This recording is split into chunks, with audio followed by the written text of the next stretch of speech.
So me and Anita are just going to be spending a bit of time briefly talking about the service which we work for, which is a local service in Coventry and Warwickshire, and how we support people with mental health. So, like I said, my name's Georgie Newbold, and my colleague with me today is Anita Madahar, and we're both senior psychological wellbeing practitioners within the Coventry and Warwickshire IAPT service. We've both been working in the service for 5 years, and we deliver what we call low intensity cognitive behavioural approaches for anxiety and low mood, and we'll go into a bit more detail about that in a moment. But we're also really keen to use technology as well to help promote the service and also to promote a positive attitude towards mental health. So we have an Instagram page, a Twitter page, and also a Facebook page where we share wellbeing tips and techniques daily, as well as trying to help kind of increase access for people to have support with their mental health in the area. And so I'll hand over to Anita. I think just to add on as well to what we've heard so far from the panellists, building on what you've talked about using your own strengths and resilience to cope and deal with your personal challenges. It's very much in line with the kind of work myself and Georgie do within the IAPT service. So it's really nice to hear kind of how people are already looking at doing that themselves, and hopefully what we talk about today will just expand on that. In terms of the service we work for, so if people don't know what it stands for, IAPT, so IAPT, it stands for Improving Access to Psychological Therapies. So we are a NHS service, so we work with people for free. We are accessible through kind of your GP surgery, but you can also refer yourselves online. And we work with anybody who has got a local GP to us, so that's Coventry, Warwickshire and Solihull. The service itself has been running for around about 11 years now, so quite a while that we've been providing a support for the population. We support with people with kind of mild to moderate difficulties with anxiety and low mood disorders. I guess you could ask, what does mild to moderate mean? And that is going to be something that's very personal and individual for each person. But generally, some of the things that we've heard about today, rather, are certainly some of the things that we often offer support to people for. Some of the examples of what we work with within the service are people who are experiencing difficulties around different anxiety disorders. So skin pecking is something that we do work with as well.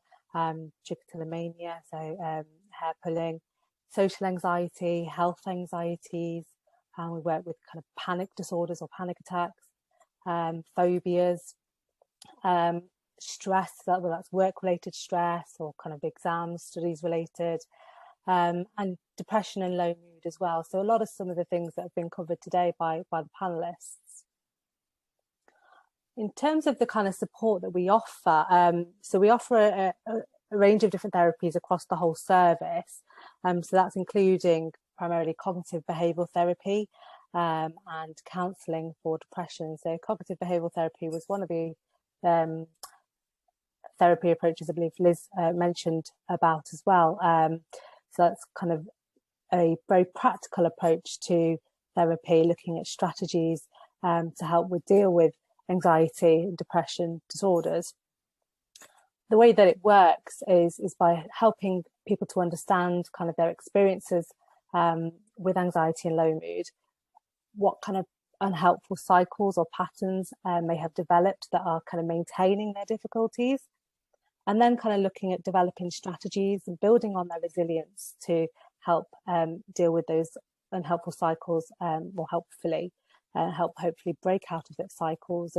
And very much of that, a lot of that is very much focused around using existing strengths to help as well.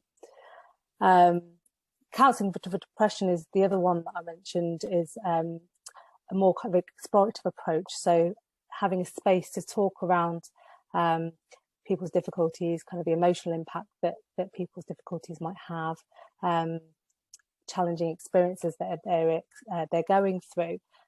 So counsellors will work in a slightly different way to our cognitive behavioural therapists, but it's certainly something that we offer. And if you felt that either of those approaches could be useful, certainly worth kind of contacting us to have a bit of an assessment to see if there's some work we could do with you. We do offer support in a few different ways. One of the main approaches is kind of offering that support one-to-one, so do one-to-one therapy with a counsellor or therapist. But we do offer therapy in other ways too. So quite recently we've been really involved in computerized CBT, so a program called Silver Cloud, which is a program where you can access cognitive behavioural therapy online, and working through a series of programs specific to perhaps the difficulties someone might be experiencing, but at their own pace and kind of at a pace that feels comfortable when you can access that input. And that's often something that's quite helpful for people who perhaps aren't able to or finding it challenging to attend regular appointments with a therapist or counsellor. And I think with what Anita's mentioned there as well around the cognitive behaviour approach, looking at building on strengths, I think something that Holly mentioned was looking for the positives. I just wanted to kind of draw that out really as a way when we're thinking about cognitive behaviour therapy, we want to be looking at kind of maybe thoughts that we're experiencing and how when we are anxious or low, it can be really easy that they are focused more on unhelpful or maybe more negative things that are happening around us.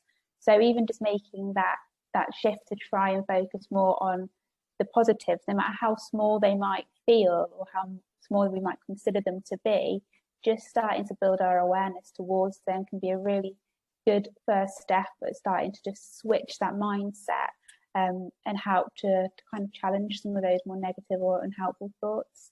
And the same with what Dr. Christine mentioned there around the idea of just stepping back from technology. So looking at how our behaviours and our routines can sometimes become unhelpful. So as we mentioned, if you're struggling to concentrate on something, you might go to something else. So we're then not focusing on that thing we found difficult, but actually that just might prolong the anxiety that we're experiencing. So just looking at our routine, being more aware of our behaviours and how they might be inadvertently maintaining our anxiety and low mood cycles.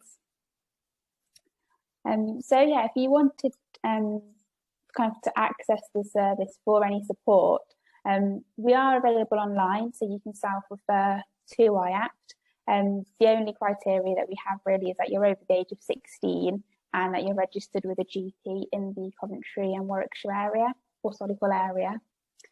So you can refer online, or you can get in contact with us by telephone and make a self-referral over the phone as well. So if you just kind of searched IAPT Coventry and Warwickshire, our website should appear, hopefully quite near the top of the search, but you can always click on there and find out any more information about our service. Was there anything else you wanted to add at all, Anita? No, I think that's it really. I think just in addition to the self-referral, we can accept referrals through your GP as well. So if you are kind of a bit hesitant about contacting us directly, that is a way of accessing us also.